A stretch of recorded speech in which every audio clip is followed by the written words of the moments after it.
Makes me still believe that the Knicks could, if everything goes right, win a title this year, despite how deep and talented a lot of other teams in the NBA are. When you think about your favorites, you got the Thunder and the Lakers at this point, maybe, and obviously the Cavs and the Celtics out east. Like, those are the favorite teams. But I keep sitting here thinking, why couldn't the Knicks win it? And the honest truth is, I think they can.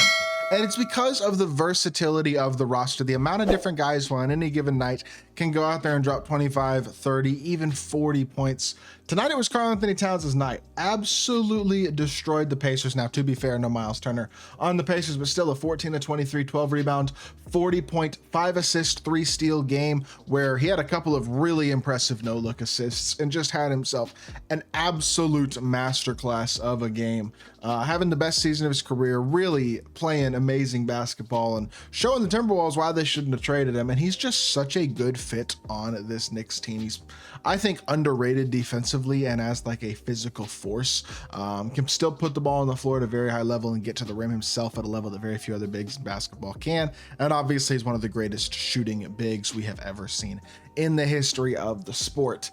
And I just think when you have a guy like that in Karl-Anthony Towns who can on any given night be that 1A scorer, Josh Hart in one of his biggest offensive roles of the season comes out and drops 30 points, 10 rebounds, 5 assists, 12 of 16 from the field. Like, that's not common from your 5th best scorer to have a guy who's capable of doing that on a night-to-night basis. There's only a couple other teams in basketball that have that type of versatility and depth. I mean, no OG Anunoby tonight, no problem for the Knicks. They didn't need him. And Jalen Brunson's 4 of 11 with 8 points. That's their best player offensively in general.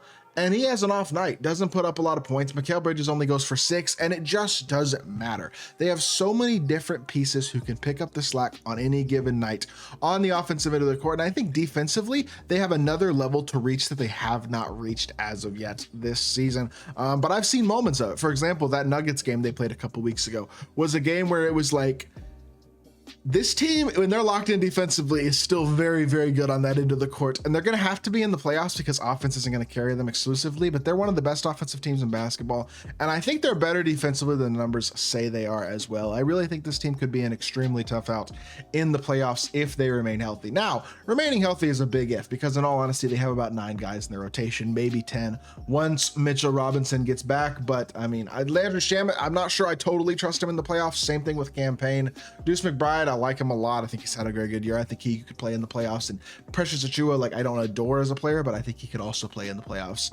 Either way, though, I do think the rotation is small, and so it's going to be crucial to have a lot of health. Like, guys like Josh Hart, OG Anunoby, Mikal Bridges just obviously cannot afford to get injured. And then, of course, if Cat or Brunson get ready to get hurt, it is pretty much a deal breaker, I think, for this Knicks team. But if they're healthy, they can give anybody in the Eastern Conference a run for their money in any 7-game series. I truly believe that. And I think overall, they're not getting quite the respect that they probably deserve. Not to mention MSG has a great home court advantage, an incredible crowd. And Knicks fans are having a blast supporting a team that they have not had a team anything like really for a long time at this point. Like, this is a transformational couple years in New York in terms of basketball. And they're just playing great basketball across the board. They started the season 15-10, which is like super duper solid. But since that point, they are 20-8, playing, I mean, winning almost 3 games to every one that they lose. Like, they're playing high level basketball and doing it in super versatile, diverse ways. And it's setting them up again to where I think, like, there's not a matchup that's terrifying because of the ability of the amount of different guys who can score the ball on a night-to-night basis. Mikal Bridges is averaging 18, shooting up to 36% on 3 now. That was a lot lower early in the year. Josh Hart's at 14% at 65, almost 66% from 2-point range. Still one of the most efficient finishers in the league. OG Anunoby is averaging 16 a game, 57% from 2-point range on his own right, and 36.5% from 3. Karl-Anthony Towns, I mean, you have a big 7-foot nearly big man who's averaging 24, 13.5 on 43% from 3. That's mind-boggling.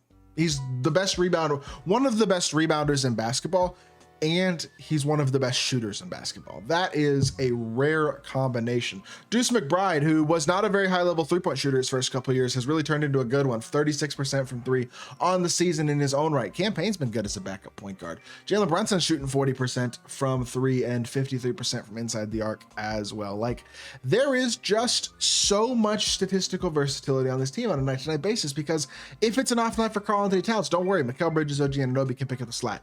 It's an off night for Jalen Brunson, don't worry, Josh Hart, Karl-Anthony Towns, they can pick up the slack. It's an off night for any of these guys, and they have the pieces to step up on the offensive end of the court and compete with anybody. And that makes them really dangerous because of the amount of different scoring options and versatile guys that they have. Now, the concern with this Knicks team is defense. They have the 17th best defensive rating in the league at a 113.7, which isn't great by any means. But what they have going for them is the second best offense in basketball at a 119.7, which puts their net rating at top 5 in basketball at a 6.1. So despite being a mediocre defensive team, they are an elite overall defensive team because they're one of the best offenses in basketball. And again, a team with high-level individual defenders like Mikal Bridges, OG Anunoby, and Josh Hart, you would actually expect to be a little bit higher on this list. And if they can play like a top 10-ish defense, they become really almost they become an extremely hard out. I'll just say that. I look at the Eastern Conference right now, and I look Boston and Cleveland. Neither of those teams